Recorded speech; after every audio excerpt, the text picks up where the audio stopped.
안녕하십니까. 네, 행복한 안식일입니다. 오늘은 설교를 하기가 싫으네요. 특창이 너무 좋았습니다. 여러 가지 생각을 하게 만들고요. 또 더 나아가서 좀 아련한 느낌이 듭니다. 오늘 우리가 걸어가고 있는 이 신앙의 길이 어떤 의미인가, 또 우리가 가고 있는 이 방향이 잘 가고 있는가라는 생각을 좀 해볼 수 있는 시간이었습니다.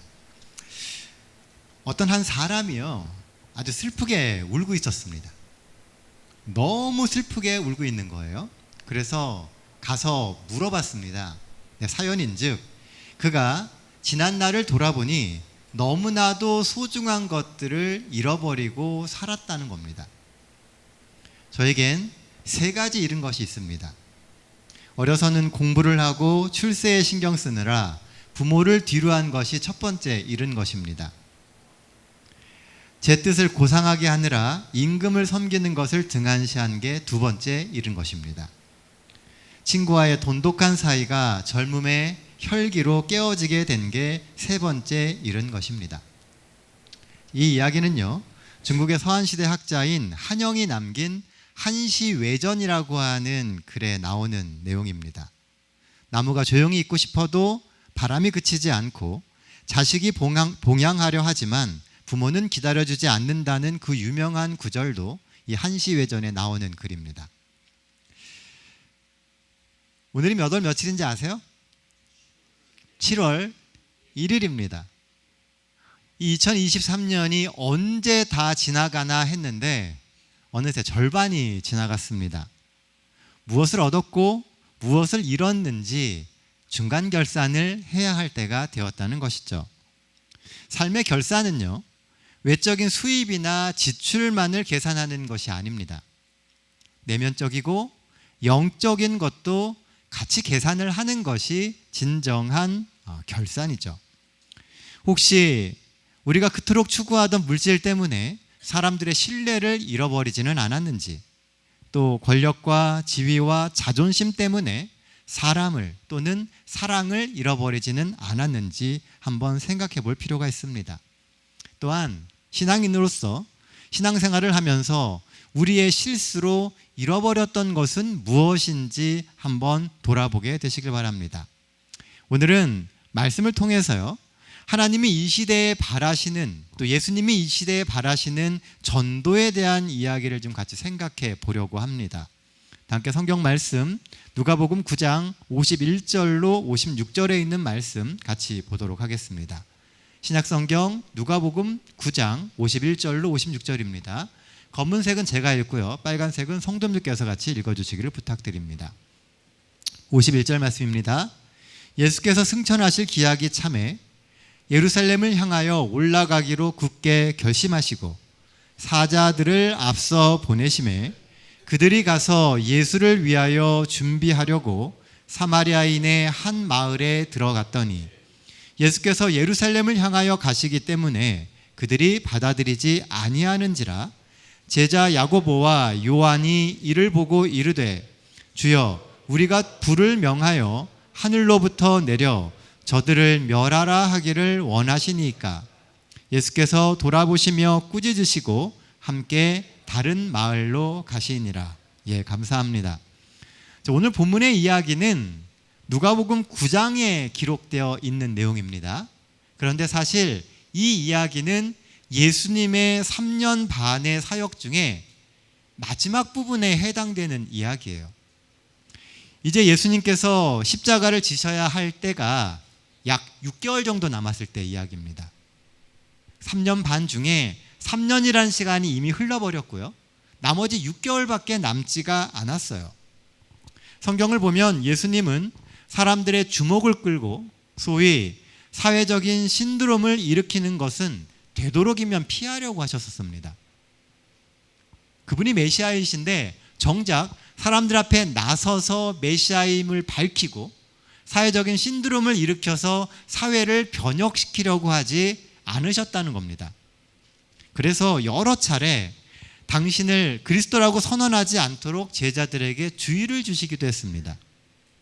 오직 그분이 하셨던 일은 조용히 성경을 풀어주시고 영적으로 사람들을 각성시키시는 일에 온 힘을 쏟으셨었어요. 또한 늘 하시는 이야기가 내 때가 아직 이르지 않았다고 말씀하시며 정말 조용히 사셨습니다.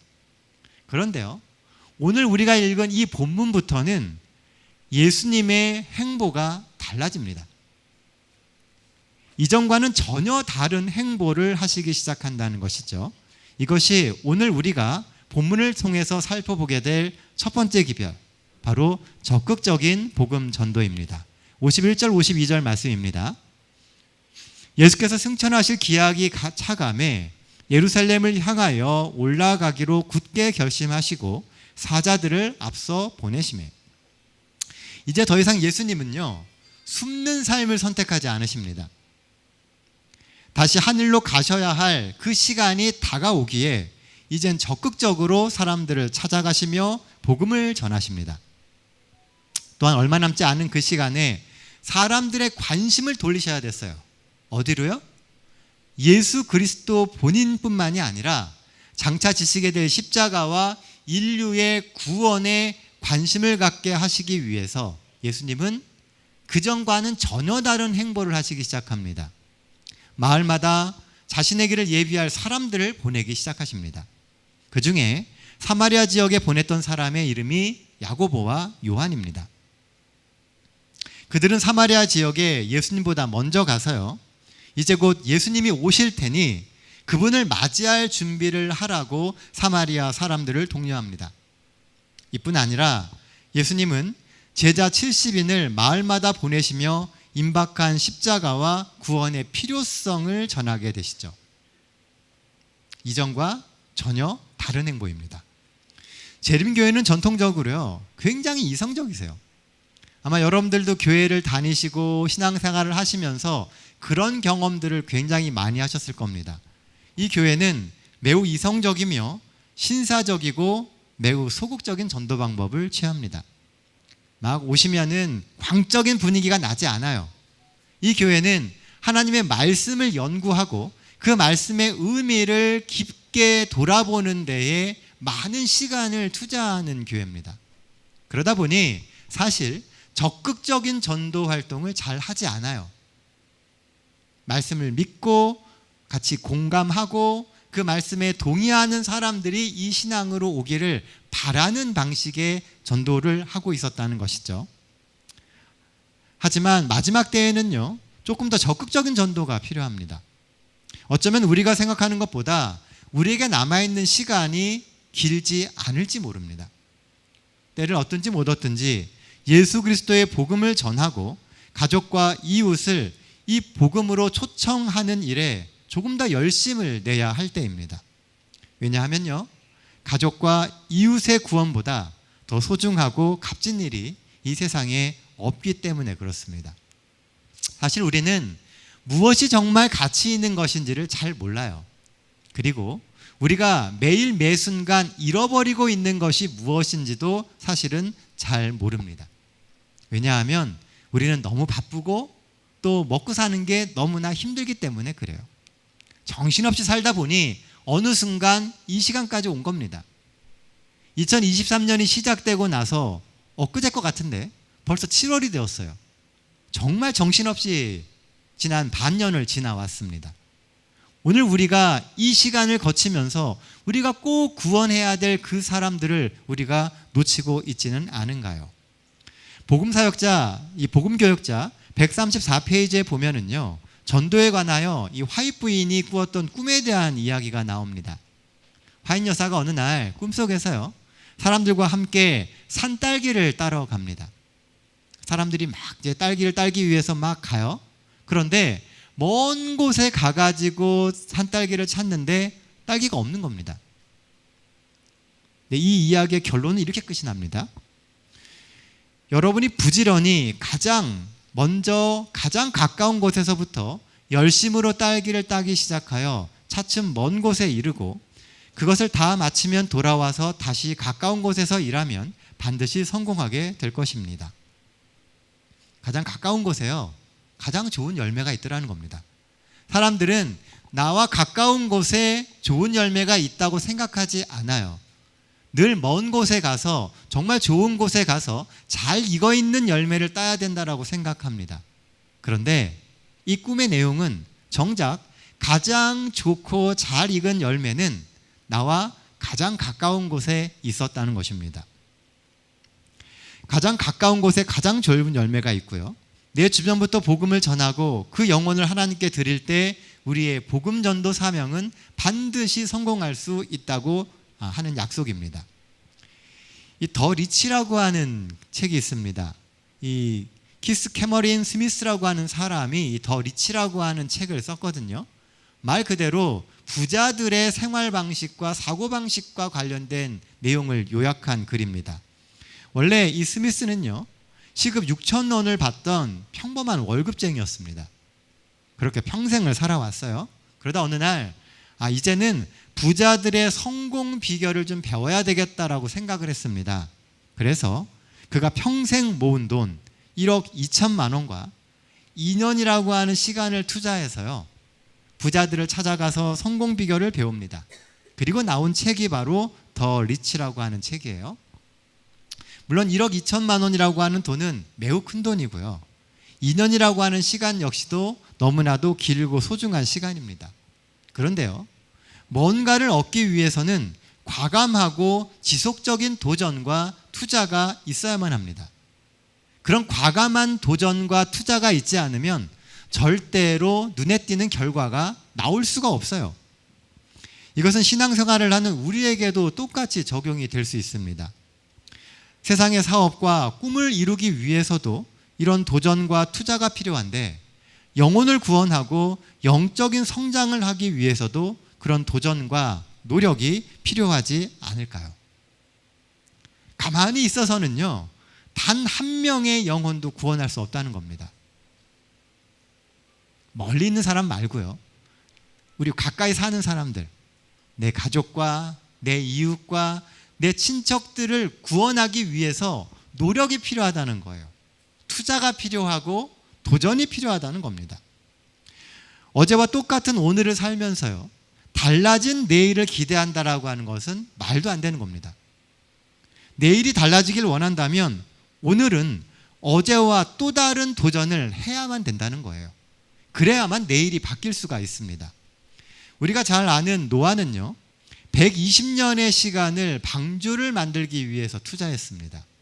온갖 재정과 그의 시간과 노력을 이 방주를 만드는 일에 전적으로 투자를 합니다. 하나님의 말씀을 믿었고 그 말씀에 삶을 걸었어요. 그리고 열심히 복음을 전했습니다. 그 결과 가족권이라고 하는 말로 표현할 수 없는 큰 선물을 받게 됩니다. 자칫 우리는 이 노아가 세상의 구원에 실패했기 때문에 실패한 구원자인 것처럼 생각합니다. 그렇지 않아요. 그는 그렇게 복음을 전했기 때문에 최소한 가족들은 구원할 수 있는 사람이 되었다는 겁니다.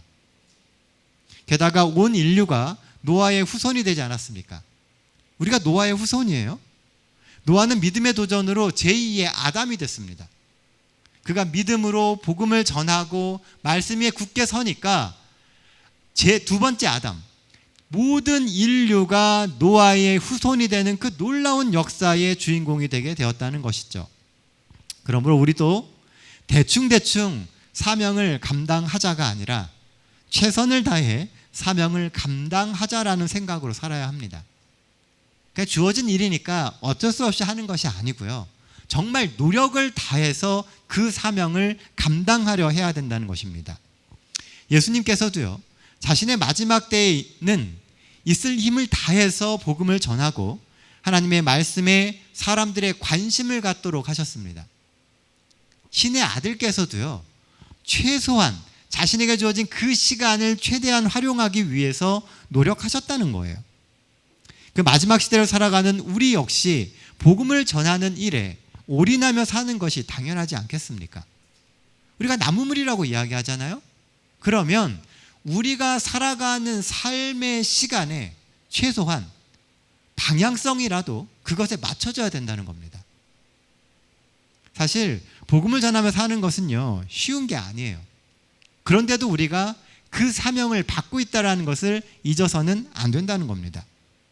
그런데 제가 본문을 읽으면서요, 제 눈에 띄었던 것은 뭐냐면은 예수께서 복음을 전하기 위해서 먼저 가셨던 곳이 예루살렘이 아니라 사마리아였다는 사실입니다. 사실 예루살렘에는 하나님의 말씀을 아는 사람들이 굉장히 많았습니다. 그곳에 가서 그들을 바로잡고 그들의 관심사를 예수님의 십자가와 구원에 맞추면 얼마나 좋겠어요? 그런데 예수님께서는요, 예루살렘으로 먼저 가시지를 않고 사마리아에 먼저 가셨다는 겁니다. 그런데 이 사마리아가요, 좀 이상한 지역입니다. 자, 보시는 지도처럼요, 예수님께서 가셔야 될 곳은 유대 땅에 있는 예루살렘입니다. 남쪽에 있죠. 그리고 예수님이 주로 생활하시던 곳은 북쪽에 있는 갈릴리 쪽이었습니다. 갈릴리에서 예루살렘으로 가셔야 돼요. 자, 어떻게 가면 제일 빠를까요? 사마리아를 통과해서 가면 제일 빠릅니다. 그런데 당시 사람들은요, 절대로 이 길을 사용하지 않았어요. 사마리아를 통해서 가는 지름길을 사용하지 않고 도리어 요단강 오른편 계곡으로 돌아가는 먼 길을 선택했습니다. 이상하죠? 빨리 가는 길이 있는데 그 길을 사용하지 않아요. 왜냐하면 유대인들은 이방인의 피가 섞인 사마리아인들과 접촉을 하면 자신이 부정해진다고 믿었기 때문입니다. 그래서 사마리아인들은 늘 복음에서 소외되어 있었고 또 잘못된 왜곡된 신앙관을 가지고 있었어요. 그런데 어느 누구 하나 그들의 잘못된 신앙관을 바로잡아 주지 않았고요, 또 그들에게 복음을 나눠주지도 않았다는 겁니다. 가까이에 살고 있지만 복음에서 소외된 사람들, 그래서 구원의 소망을 모르고 또는 잃어버리고 살아가는 사람들에게 예수님이 먼저 나가셨다는 겁니다. 예수님은 지상봉사의 남은 시간을 사마리아 지역에 바치셨으며 또한 조직된 70인의 제자들을 처음 보낸 것 또한 이 사마리아 성읍들이었습니다. 예수님의 관심은요, 복음을 모르는 사람들에게 복음을 전해주는 거예요. 또한 잘못된 복음을 알고 있는 그들에게 바른 복음을 알려주는 것이 예수님의 관심사셨다는 것입니다. 사마리아는요, 가장 가까운 산딸기밭과 같습니다. 아무도 주목하지 않지만 찾아보면 하나님을 갈구하는 마음이 있는 사람들이 그곳에 많이 있었어요. 그래서 예수님은 그들을 구원하기 위해서 그곳에 가셨던 것입니다. 사랑하는 성도 여러분, 오늘 우리 주변에 우리가 알고 있는 이 복음이 가장 필요한 사람은 누굽니까? 여러분들이 다른 사람은 몰라도 이 사람에게는 꼭 복음을 좀 전해줘서 이들이 하늘에 같이 가면 좋겠다라고 여겨지는 그 사람이 누굽니까? 우리에게 복음을 전해줄 사명은, 그들에게 복음을 전해줄 사명은 바로 여러분들에게 있습니다. 하나님을 먼저 안 우리가 함께 최선을 다해서 기도하며 복음을 전해서 예수님이 우리에게 맡겨주신 그 마지막 전도의 사명을 우리가 이루어야 되지 않겠습니까? 이미 구원을 경험한 우리가 내 사랑하는 가족과 이웃 그리고 친구들을 구원하는 신실한 복음 전도자가 되기를 간절히 기도합니다. 본문이 주는 두 번째 기별은요, 전도의 정신은 한 명이라도 더 구원하려는 것이다라는 겁니다. 자, 54절 55절 말씀입니다. 제자 야고보와 요한이 이를 보고 이르되 주여 우리가 불을 명하여 하늘로부터 내려 저들을 멸하라 하기를 원하시나이까? 예수께서 돌아보시며 꾸짖으시고. 네. 여기 보면은요, 아주 재미있고 또 의미심장한 한 장면이 나옵니다. 먼저 파견된 야고보와 요한이 사마리아 사람들에게 예수님을 전했어요. 이미 예수님에 대한 소문은 온 사마리아뿐만이 아니라 유대 전체에 다 나 있었습니다. 예수님의 소문을 듣지 못한 사람들이 없었어요. 다 알고 있습니다. 어렴풋이 알고 있고 또 어떤 사람들은 경험을 한 사람도 있었어요. 그런데 그렇게 파견된 야고보와 요한이 예수님을 전했는데 사마리아 사람들이 예수님을 받아들이지 않았습니다. 복음을 전하다 보면요, 우리가 종종 겪는 익숙한 상황입니다. 사람들이 노라고 외쳐요. 나는 그거 믿지 않겠다고 이야기하고요. 나는 그렇게 생각하지 않는다고 이야기합니다. 나는 예수님을 받아들이지 않겠다고 이야기해요. 이에 흥분한 이 야고보와 요한은 화를 냅니다. 그리고 예수님께 이렇게 묻죠. 예수 그리스도를 거절했으니 하늘에서 불을 내려서 이들을 심판해야 되지 않겠냐고. 여러분들은 어떻게 생각하십니까? 복음을 전했어요. 근데 그들이 거절해요. 그러면 그들에게 당연한 벌을 내리는 게 맞는 일인가요? 네, 인정될 수도 있습니다. 그런데 정작 예수님께서는요, 도리어 제자들을 꾸짖으세요. 복음을 전하는 정신은 그런 게 아니라는 겁니다. 그렇다면 복음의 정신은 뭘까요? 한마디로 복음의 정신은 한 명이라도 더 구원하려고 하는 것입니다. 우리는 너무나 자주 우리의 신앙의 적이 누구인지를 혼동해요. 우리의 신앙을 거절하는 그 사람들이 우리의 적인가요? 아니죠. 우리의 신앙의 적은 사단이지 우리를 반대하는 사람들이 아닙니다. 심지어 사실 정확히 보면은요, 우리를 반대하고 있는 그 사람들은 사단에 의해서 조종되고 있는 사람들일 뿐 그들이 우리의 적이 아니에요. 그런데 우리는 종종 오해를 한다는 겁니다. 우리를 거절하고 우리를 핍박하고 우리의 복음에 동의하지 않으니까 그들이 우리를 적대시하는 적이라고 생각을 한다는 겁니다. 어쩌면 그들 역시도요, 사단에게 붙잡혀 있어서 구원이 정말 꼭 필요한 불쌍한 영혼들일 수 있습니다. 그러니 그들을 절대로 포기하면 안 돼요. 그들이 복음을 받아들이지 않는다고 그들을 저주하거나 그들과 맞서거나 그들을 다른 곳으로 소외시키는 것은 옳은 결정이 아니라는 것입니다. 우리의 생각과 다른 생각을 하는 사람들을 적대시하는 정신은 그리스도인의 정신이 아닙니다. 때때로 우리의 생각에 거슬리게 생각하는 사람들이 있어요. 우리가 말하는 것과 우리가 전하는 것과 우리가 행동하는 것을 아주 반대하고 거칠게 대하고 또 때때로는 핍박하고 있는 사람들이 있습니다. 그러나 그들을 용납하지 못하고 내가 원하는 대로 강요하려고 하는 그 모든 시도 역시 그리스도가 아닌 사단의 영이 하는 시도입니다. 왜냐하면 사단은 사람들을 포기하게 만듭니다. 저 사람은 이것 때문에 안 되고, 저 사람은 저것 때문에 안 되고, 저 사람은 복음에 합당하지 않고, 저 사람의 생활 양식은 우리하고 맞지 않고, 이렇게 하면서 사람들을 분류하고 재단하고 잘라내고 하는 것을 사단이 하게 만들어요. 그래서 마치 구원은 정해져 있는 어떤 특정한 사람들, 어떤 조건을 갖추고 어떤 상황에 있는 사람들만이 거기에 합당한 사람이다라고 하는 생각을 자꾸 심어준다는 겁니다. 예수님께서 그래서 이야기하신 거예요. 건강한 사람에게는 의원이 필요가 없습니다. 의원이 필요한 이유는 오로지 그가 병자이기 때문에 그래요.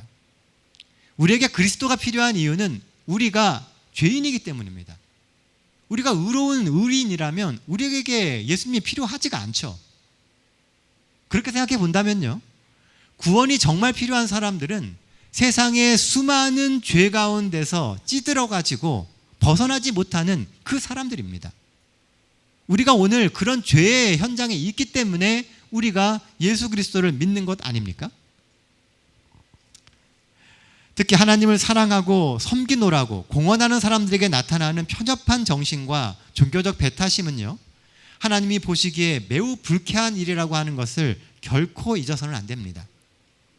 우리와 다른 신앙을 갖고 있다고 그들을 미워해서도 안 되고 정죄해서도 안 됩니다.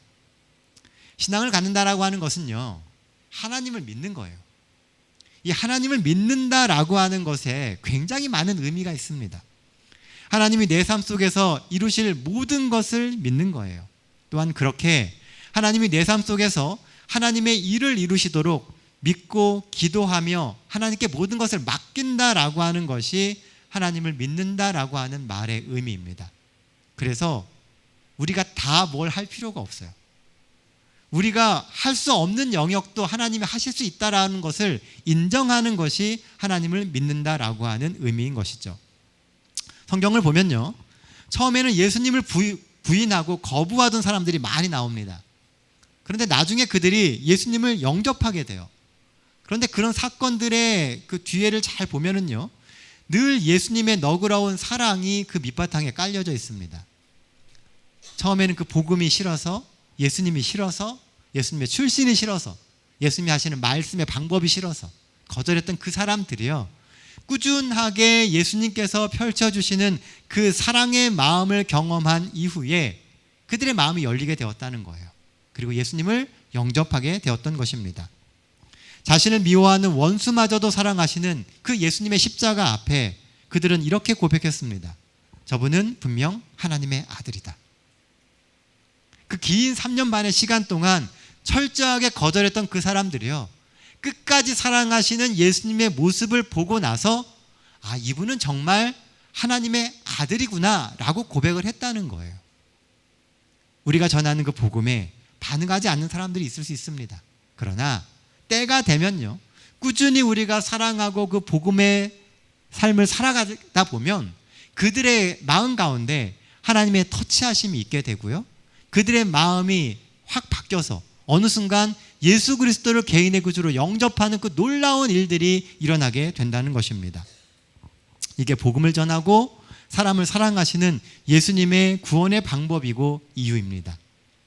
그런데요, 이런 사랑의 원칙을 지키려면 많은 경우 내 속에 자존심을 내려놔야 됩니다. 이 자존심 때문에 항상 망가져요. 잘 참고 있다가 꾹꾹 누르다가 나중에 어떻게 돼요? 한 번에 빵 하고 폭발해 버립니다. 그러면 그 전에 열심히 참았던 게 다 도루묵이에요. 그러니까 꽉꽉 누르고 있다는 거죠. 참아야 되고 기도해야 되고 성령의 인도하심에 순종해야 됩니다. 우리 하나님은 자신의 자존심을 지키기 위해서 하나님의 이름으로 다른 사람을 해하는 것을 원하지 않으세요. 예수님은 하나님의 뜻을 위하여 사람들을 희생시키지 않으시고요, 오히려 그들 앞에 자신을 낮추심으로 그들이 하나님 앞에 돌아오게 하셨습니다. 하나님에겐 힘이 있어요. 예수님에게 힘이 있음에도 불구하고 그 힘을 쓰는 것이 아니고 사랑하고 기다려주고 참아줌으로 그들이 하나님께 스스로 올 수 있게 만드셨다는 것입니다. 오늘 우리의 삶이 그리스도인이라는 이름으로 사람들에게 무례하게 행하는 신앙인의 삶이 아니라 예수님을 사랑하기에 또 그들을 애타게 찾으시는 그 예수님을 위해서 사람들 앞에서 자존심을 내려놓고 때론 무릎도 꿇을 수 있는 그런 삶이 되게 되시길 간절히 소원합니다. 이스라엘 백성들과 특히 바리새인들이요, 실패했던 점이 바로 이 부분입니다. 진리의 말씀을 갖고 있었지만 사랑을 품고 기다려주지 못했기 때문에 결국 이스라엘은 그들에게 주어진 구원의 기회를 스스로 걷어차 버리고 말았습니다. 말씀을 몰라서가 아니에요. 진리가 없어서가 아닙니다. 진리도 가지고 있고 말씀도 잘 알고 있지만 그 마음 가운데 사랑하는 마음이 부족했기 때문에 결국은 그들의 구원을 잃어버린 것입니다. 조바심은요, 절대로 영혼을 구원할 수 없습니다. 정죄는 사람들의 기분만 망칠 뿐 그 사람들의 삶을 바꿀 수 없어요. 어르신들이 많이 이렇게 얘기를 해주시잖아요. 뭐 이렇게 해야 된다, 저렇게 해야 된다. 그럼 우리는 분명히 그들에게 좋은 방향으로 얘기를 해준 것인데 듣는 사람들은 뭐라고 얘기를 해요? 잔소리라고 합니다. 그리고 그 잔소리는 절대로 그들의 삶을 바꾸지 못해요. 도리어 기분만 나쁘게 만듭니다. 오늘 우리가 해주는 그 많은 이야기가, 그 정죄들이 그들의 삶을 바꿀 수 없다는 것을 우리가 인정해야 됩니다. 사람을 바꾸는 것은 사랑과 기다림이에요. 우리에겐 하나님이 역사하실 수 있는 그 기다림의 시간이 필요한 겁니다. 어느 날 지하철을 타고 가는데요, 청년 하나가 아주 큼직한 가방을 하나 들고 지하철 통로 가운데 딱 버티고 섰습니다. 뭘 하려고 그러는 걸까요? 네, 물건을 팔려고 하는 겁니다. 목에 힘을 딱 주고선 이제 이야기를 시작합니다. 신사숙녀 여러분, 여러분들에게 오늘 진짜 좋은 물건 하나 소개하려고 합니다. 오늘 물건은 칫솔입니다. 한 개에 500원씩 5개, 2,500원. 우스리 떼고 깎아서 단돈 2,000원에 드립니다. 장사 끝나게 잘하죠? 이 칫솔 뒷면에 영어로 메이드 인 코리아라고 쓰여 있습니다. 무슨 뜻일까요? 수출했다는 겁니다. 수출이 잘 됐을까요? 망했습니다. 자, 그럼 여러분들에게 이제 하나씩 돌려보겠습니다. 그런 익숙한 솜씨로 칫솔 뭉치를 사람들에게 막 돌리면서 말을 이어갑니다. 자, 여러분, 제가 여기서 오늘 칫솔을 몇 개나 팔 수 있을까요? 여러분들 궁금하시죠? 저도 궁금합니다. 정답은 잠시 후에 알려드리겠습니다. 그리고선 칫솔을 막 또 돌리는 거예요. 분주하게 전철 차례를 돌고 나서 다시 가운데 우뚝 섰습니다. 신사숙녀 여러분, 제가 칫솔을 몇 개 팔았을까요? 2개 팔았습니다. 제가 실망했을까요? 안 했을까요? 실망했습니다. 그렇다고 제가 여기서 포기하겠습니까? 아닙니다. 저는 다음 칸으로 갑니다. 그러고선 가는 거예요. 거기 있는 사람들이 전부 다 웃음이 막 터졌습니다. 그런데요, 실망스럽고 창피하고 화가 나는 현실에서도 포기하지 않고 다음 칸으로 건너가는 그 청년의 모습은 아주 아름다웠습니다. 이 청년의 미래가 어땠을까요? 아마 뭘 해도 성공했을 겁니다. 우리는 우리들의 복음을 전하다 보면은요, 때때로 실망스러운 환경과 상황들이 너무나 많아요. 내 뜻대로 되지 않아서 속상하고 자존심 상하는 때가 한두 번이 아닙니다. 그리고 포기하고 좌절하고 세상을 저주하시겠습니까? 우리에게는 예수님이 준비해 주신 다음 칸이 있습니다. 희망을 품고 다음 칸으로 건너가십시오. 지금은 실패했더라도 다음 칸엔 하나님이 준비하신 희망이 기다리고 있습니다.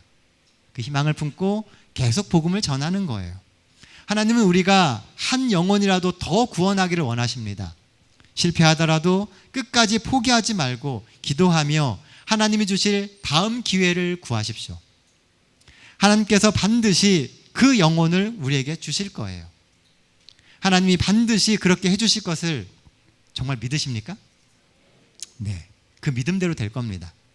우리가 믿음이 있으면 그 믿음이 씨가 되어서 반드시 자라나고 열매를 맺고 언젠가 우리가 원하는 그 열매를 딸 수 있는 기회를 주실 거예요. 자, 이제 말씀 정리하도록 하겠습니다.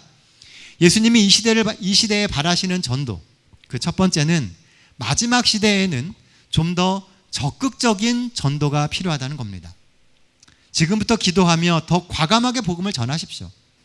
내 가족, 내 이웃뿐만 아니라 내가 아니면 복음을 접하지 못할 그 사람들을 생각하며 때를 얻든지 못 얻든지 최선을 다해서 복음을 전하십시오. 하나님께서 구원의 열매를 우리에게 반드시 주실 겁니다.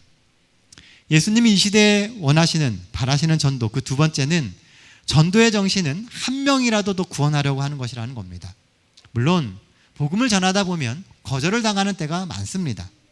우리의 뜻을 몰라주고 우리의 마음도 몰라주고 우리의 자존심을 건드리고 우리를 가슴 상하게 하는 경우가 참 많습니다. 그래도 포기하지 말고 사랑하십시오. 끝까지 사랑해야 그 영혼을 구할 수 있습니다. 하나님께서 길을 열어주실 거예요. 영혼을 구하는 것보다 더 가치 있는 것은 없습니다. 그 영혼 하나가 세상과 맞바꿔진 예수 그리스도의 생명입니다. 우리가 포기하고 적대시하면 복음전도의 문은 닫힙니다. 그러나 우리가 포기하지 않고 기도하면 하나님이 다음 기회를 주세요. 부드러운 마음으로, 또한 사랑하는 마음으로 끝까지 포기하지 말고 우리의 주변의 영혼들을 위하여 기도하며 그들을 구원하는 삶을 사시는 우리 수원 새하늘교회 모든 성도들 되시기를 간절히 바랍니다. 2023년이 이제 절반이 흘러갑니다. 어느새 새로운 절반이 시작됩니다. 남은 2023년이 하나님이 주시는 수많은 영혼들로 인하여 결실에 행복이 넘치는 우리 삶이 되기를 간절히 소원하며 오늘 말씀 마치도록 하겠습니다.